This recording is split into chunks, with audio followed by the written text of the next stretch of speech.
yung mga dawit dito sa mga flood control na hindi mga tinapos, yung kapag ka nakakuha na ng pondo sa gobyerno, wala na.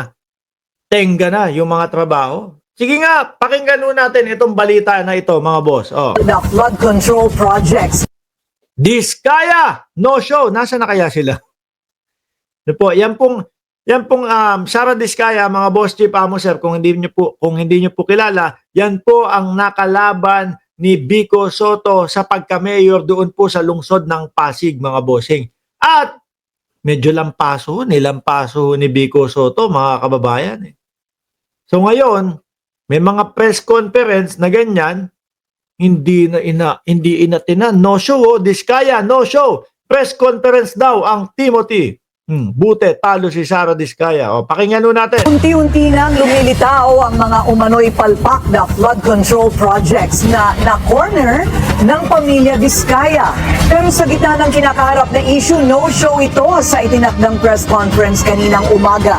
Yan ang agenda report ni Hannah T. live mula sa San Pedro, Laguna. Bakit kaya hindi nila kayang ipaliwanag? Yari,